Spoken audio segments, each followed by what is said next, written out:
Oke, ini buat yang sok bijak soal pertandingan timnas Indonesia melawan Uzbekistan. Yang banyak bilang, banyak yang bilang nih Bung, Iya. kalau Hmm. Uzbekistan itu jauh lebih unggul daripada timnas Ah, kita. ah. Menurut Bung gimana? Oke, baik. Terima kasih sebelumnya. Untuk pertandingan kemarin, timnas Indonesia menghadapi Uzbekistan, memang pertandingannya cukup sengit ya. Memang harus kita akui dari segi permainan timnas Uzbekistan ini bermainnya memang lebih rapi, lebih rapat, dan lebih terorganize.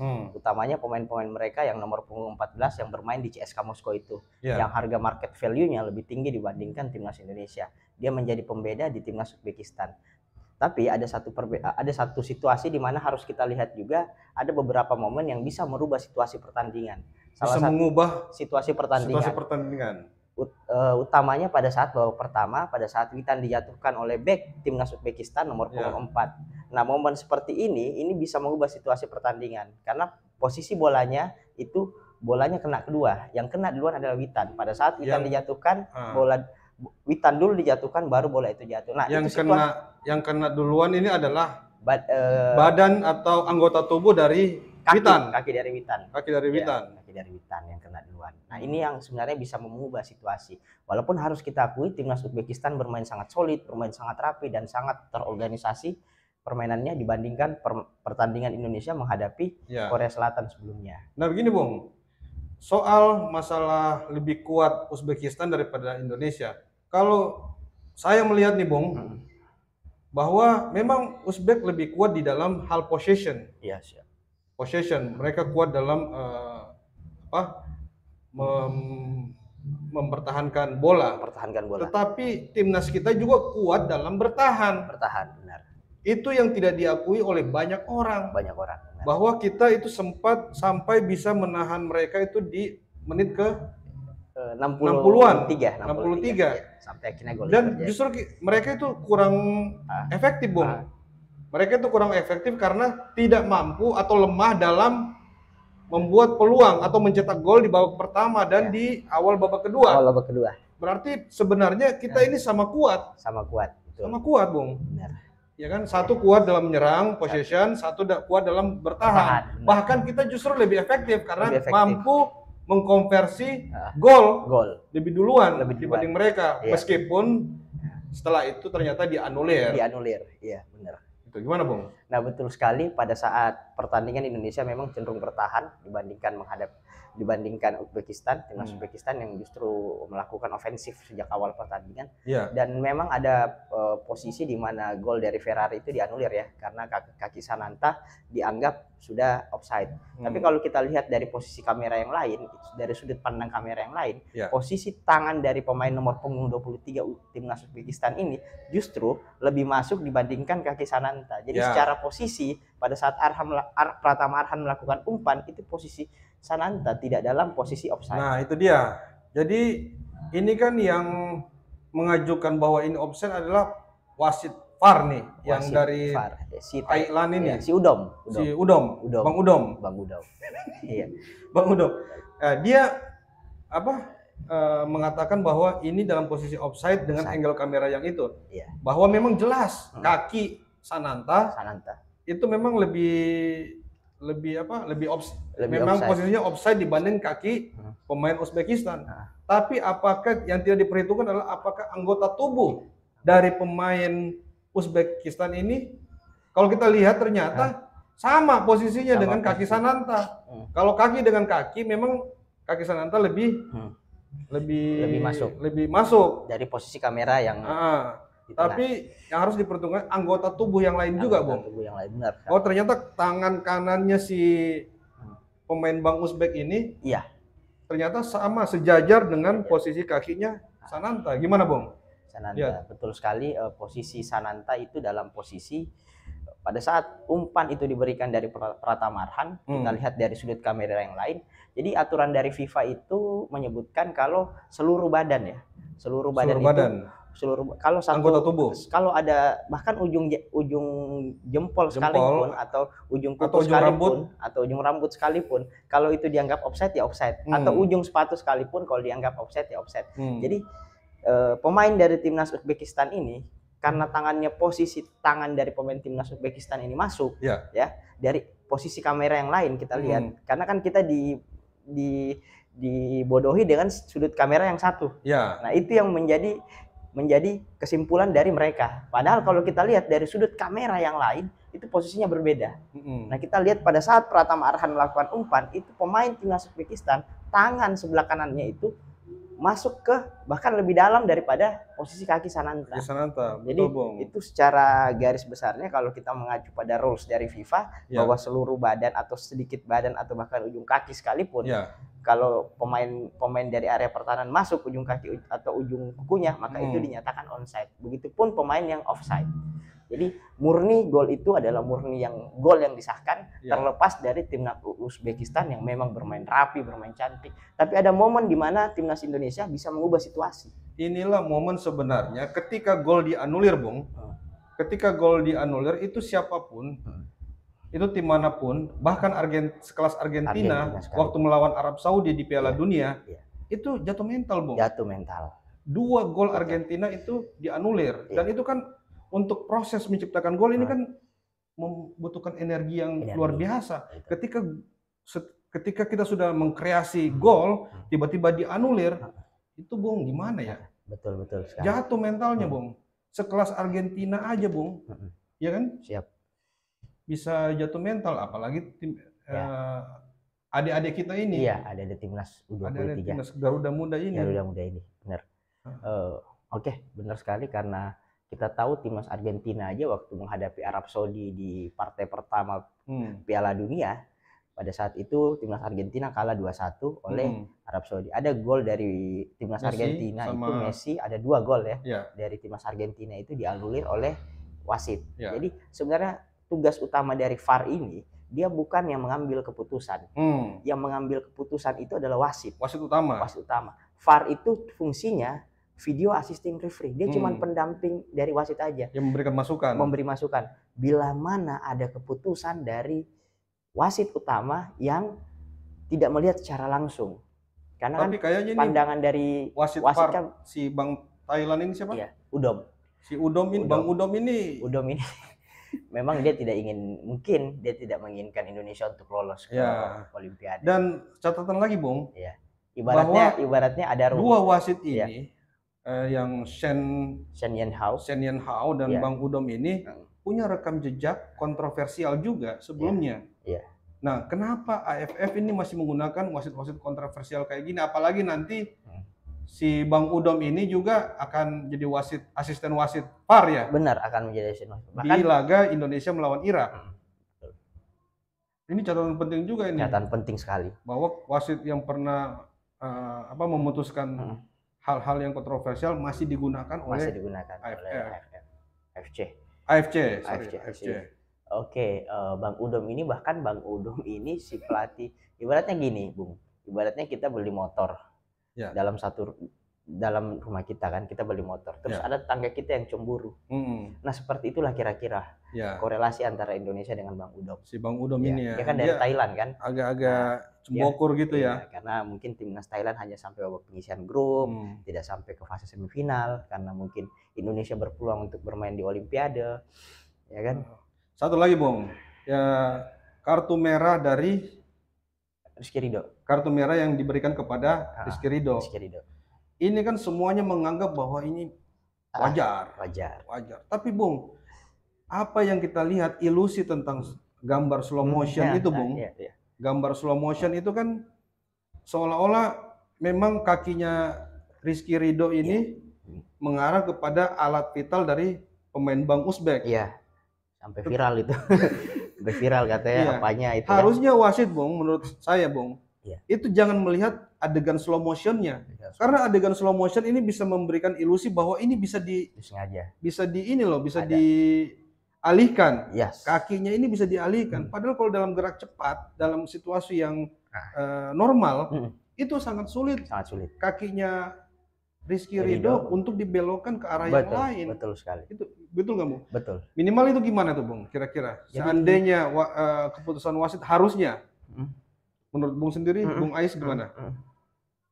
Jadi gini ya, keputusan wasit itu pada saat Rizky Ridho mendapatkan kartu merah, dan karena proses kartu merah ini kan yang akhirnya menjadi gol kedua untuk timnas Uzbekistan, yang menjadi gol bunuh diri dari Pratama Arhan. Nah, posisi dari Rizky Ridho ini dia tidak pada saat itu situasional dan di lapangan. Situasional itu maksudnya seorang pemain mengambil keputusan harus sepersekian detik untuk bisa menarik kakinya, itu kan sangat sulit. Bagaimana kaki itu harus ditarik dalam posisi sepersekian detik. Bahkan kita melihat dari posisi kamera manapun, ini posisi dari Rizky Ridho tidak ada tendensi dia ingin untuk mencederakan pemain lawan. Tidak ada tendensi sama sekali dia ingin mencederai pemain lawan. Dan tapi dia cuma ingin membuang bola aja kan, membuang bola. Jadi dia harus mengambil keputusan cepat untuk menarik kakinya. Sedangkan kakinya kan sudah masuk, tapi tidak ada tendensi itu. Yang kita sesalkan ada keputusan wasit Shen Yin-Hao ini. Kenapa memberikan kartu merah? Paling tidak itu diberikan peringatan, atau kalau maksimal itu kartu kuning aja, Bung. Betul, kartu kuning. Sehingga ini kan yang membuat situasi menguntung bagi Uzbekistan. Mereka menghasilkan gol kedua dan semakin memperlemah atau menjatuhkan mental dari pemain-pemain kita. Pemain kita, benar. Memang harus kita akui timnas Uzbekistan bermain bagus. Tapi kita juga bagus juga, Bung. Kita juga bagus dalam bertahan. Karena dalam sepak bola itu bertahan adalah bagian dari strategi sepak bola. Bertahan itu adalah instrumen dari strategi bola dalam untuk memenangkan sebuah pertandingan. Tapi karena keputusan kontroversial dari wasit sehingga membuat mental tim adik-adik kita ini, Garuda Muda ini jatuh. Iya, betul. Gitu, dan saya yakin situasinya akan berubah, akan berbeda bila mana penalti itu diberikan. Penalti diberikan, gol disahkan, itu kan membuat situasi dan kondisi mental pemain kan langsung turun. Pada saat mentalnya itu, pada saat gol itu dianulir, itu kan membuat mentalnya drop. Di mana salah saya nih? Kok bisa sampai dibatalin golnya kan, atau dianulir golnya? Akhirnya kan setelah kita melihat secara lebih dalam dan secara lebih lengkap, ternyata posisi dari Sananta tidak dalam posisi offside, dan itu sudah clear dalam posisi onside, dan posisi dari Witan Sulaiman pada saat dijatuhkan oleh pemain bernomor punggung 4, memang betul nomor punggung 4 ini mengincar bola, tapi sebelum bola itu disentuh sama dia sudah menjatuhkan Witan terlebih dahulu. Jadi ini jelas murni ini 100% penalti. 100% penalti. 100% penalti karena jatuhnya di dalam. 50%-nya free kick dan harus dapat kartu harusnya. Bukan keputusan wasit yang yang membuat akhirnya bolanya untuk timnas Uzbekistan. Ini kacau nih wasitnya. Dan bahkan Sintayong, Bung, sampai berkata tegas kepada yang komennya di Instagram itu, bahwa wasit ini tidak layak lagi atau harus dihilangkan atau dipecatlah sebagai wasit seumur hidup. Betul. Jadi wasit Shen Yin-Hao ini memang sudah tidak layak sekali untuk memimpin satu pertandingan internasional dimanapun eventnya ya. Karena wasit-wasit seperti ini, wasit seperti Shen Yin-Hao ini yang bisa merusak sepak bola. Shen Yin-Hao. Kenapa saya bilang begitu? Karena sudah jelas di beberapa pertandingan, bahkan sebelum pertandingan Indonesia melawan Kamboja di Piala di SEA Games tahun lalu, di mana Ferrari menjatuhkan pemain harusnya hanya di luar kotak penalti, ini diberikan penalti. Jadi beberapa keputusan dari Shen Yin-Hao ini memang kontroversial, sangat kontroversial sekali, dan memang wasit seperti ini tidak layak untuk berada memimpin satu pertandingan internasional yang besar. Dan lagi-lagi semua keputusannya, setiap keputusan wasit ini selalu menguntungkan Uzbekistan, timnas Uzbekistan. Harusnya Uzbekistan dapat kartu kuning atau dapat peringatan, dapat pelanggaran, itu tidak terjadi, Bung. Iya, betul. Saya juga ingin sedikit mengkritik AFC ya. AFC dalam mengambil wasit ini ya. Dan saya tahu persis kenapa AFC mungkin seperti ini. Karena mungkin dia tahu bahwa Indonesia, tim yang tidak difavoritkan untuk menjadi juara, punya potensi untuk menjadi juara Piala Asia. Mungkin ini yang membuat AFC dalam tanda kutip, dia melihat ada peluang dari Indonesia untuk menjadi juara. Gitu. Jadi ada tendensi tertentu. Ada peluang, ada itu. Jangan sampai tim debutan ini menjadi juara Piala Asia. Karena sekarang tim-tim negara lain itu udah mengaku Indonesia. Mengaku secara kekuatan timnas Indonesia saat ini. Dan kita juga sudah mulai disegani. Lihat pandit-pandit dari luar negeri ya. itu memuji-muji timnas Indonesia. Mereka mengatakan bahwa ini La Masia-nya timnas Indonesia. Bermain juga dengan sangat apik. Karena kita tahu, Bung, banyak lawan-lawan yang umpamanya ada tim yang tertekan gitu ya. Ada tim yang menggunakan pressing ketat, ada tim yang bertahan. Dan tim yang bertahan ini tidak dikatakan bahwa lebih lemah daripada tim yang menyerang. Iya, betul. Semuanya itu akan kembali kepada efektivitas konversi gol. Iya, betul. Siapa yang dapat mencetak gol, dialah yang menang. Tapi karena kita tidak diuntungkan dengan keputusan-keputusan wasit, akhirnya pemain-pemain kita ini jatuh mental. Kalau orang-orang luar sana kan hanya melihat dari segi statistik kan. Mereka melihat dari segi ball position, shot on target, dan jumlah passing dari timnas Uzbekistan jauh lebih banyak daripada timnas Indonesia. Bahkan dari segi corner, dari segi jumlah dari menciptakan peluang besar, timnas Uzbekistan jauh lebih banyak daripada timnas Indonesia. Tapi yang perlu kita catat satu hal, ada situasi di mana pertandingan itu bisa berubah alurnya pada saat momen-momen seperti Witan Sulaiman harus diberi penalti, dan momen Muhammad Ferrari mencetak gol tapi dianulir. Nah, ada momen-momen seperti itu yang bisa mengubah situasi pertandingan. Betul. Nah, ini yang harus kita lihat juga nih. Walaupun memang Indonesia bermain bertahan. Gitu. Tetapi Indonesia kuat di dalam bertahan. Kuat dalam bertahan. Oke, Bang. Ya. Terakhir gini, gimana nih untuk pertandingan berikutnya melawan Irak? Irak ini, jarak kita dengan Irak kalau secara ranking FIFA selisihnya sampai 76, selisih peringkat Indonesia dan timnas jauh Irak. Juga ya. Irak ini peringkat 58 dan timnas Indonesia ini 134. Bahkan timnas Irak ini di posisi nomor 7 di Asia. Nomor 7 di Asia, tapi kan ini timnas senior ya. Mungkin dari segi kekuatan dengan timnas U23 sedikit berbeda pastinya. Dan timnas Irak ini memiliki satu squad pemain di dalam satu squad ya. Lebih rendah dibandingkan 4 tim lain yang berada di semifinal. Satu squad mereka itu hanya seharga 30 sampai 40 M, sekitar 34 lah, 34 miliar. Sedangkan satu squad Indonesia itu di harga 83.